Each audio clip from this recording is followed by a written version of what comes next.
है। शिक्षक समाज के कुरीतियों को दूर करने की ताकत रखता है। शिक्षक समाज के अंधकारों को दूर करता है और प्रकाश स्थापित करने की ताकत रखता है। तो उसको हिटलर शाही से ट्रीट मत करिए, उनको निश्चित रूप।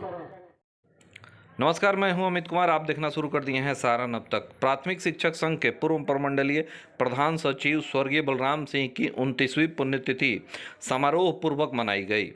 शुभारंभ में स्वर्गीय बलराम सिंह के सुपुत्र शिक्षक नेता दिनेश कुमार सिंह के द्वारा अतिथियों को स्वागत किया गया।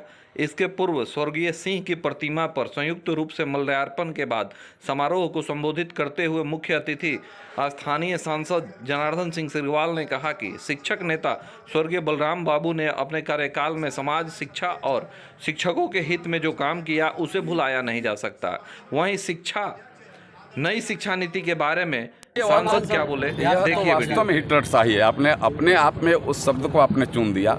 यह पूरे अंग्रेजियत है। आप किसी पर कुछ थोप नहीं सकते हैं। उस व्यवस्था को खड़ा करने के लिए आपको उन्हें तैयार करना पड़ेगा। पहले से उनकी तैयारी आपको देखना पड़ेगा और तैयार करने की मानसिकता बनानी पड़ेगी। आप रेंडम कुछ थोप दीजिएगा तो वास्तव में हिटलर शाही है।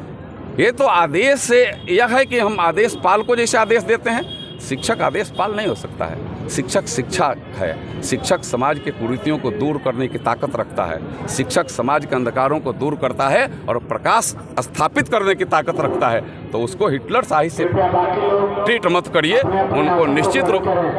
उनको निश्चित रूप से ऐसे फरमान को वापस लेना चाहिए। शिक्षक संघ के नेताओं के साथ बैठ कर के पूरे एक लंबी मंथन और विचार करना चाहिए और बीच के रास्ता निकाल करके, और उसमें से कुछ आवश्यक भी हो तो उनको तैयार कर करके, और क्या हो सकता है जितने आपने फरमान जारी किया कोई ज़रूरी नहीं है उस सब फरमानों की, उसमें से अगर कुछ आवश्यक है तो शिक्षक संघों के नेता उसको जब स्वीकार करेंगे तो कहीं कोई हिचकच नहीं होगा। सब लोग स्वीकार करेंगे और अमन चैन के साथ वो आपका जो हिटलर शाही है वो आपके निर्देश के अनुसार लोग पालन भी करेंगे। देखिए, हिटलर शाही पालन नहीं हो सकता है। आंदोलन में आप खड़े हैं। नीतीश कुमार डिग्री लगाओ वो और टीचर बन जाओ, जो नीति अपनाए थे, आज अगर शिक्षा नीति में कहीं ना कहीं उसको बदलाव किए हैं तो ये कहीं ना कहीं नीतीश कुमार की फेलियर है। एक निश्चित रूप से फेलियर है। या तो पहले की सोच आपकी फेल थी और आज की, या फिर आज की सोच फेल है। कोई ना कोई फेल तो है। तो आप तो फेलियर तो है। शिक्षक क्षेत्र में, शिक्षा की व्यवस्था में तो आप 100% फेल है। और इसी के वजह से इस राज्य में शिक्षा व्यवस्था चौपट हो गई। शिक्षा व्यवस्था नाम की कोई चीज नहीं रह गई है इस राज्य में, सिर्फ सरकार की गलत नीतियों की वजह से। को मतलब ये नीति ला करके कहीं ना कहीं गलती को एहसास हुआ है। निश्चित रूप से गलती आज भी गलती है और वह भी गलती था।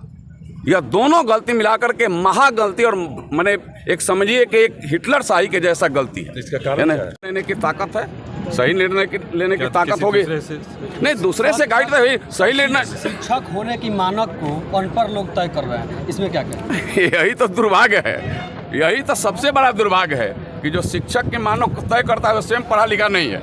ये तो दुर्भाग्य है।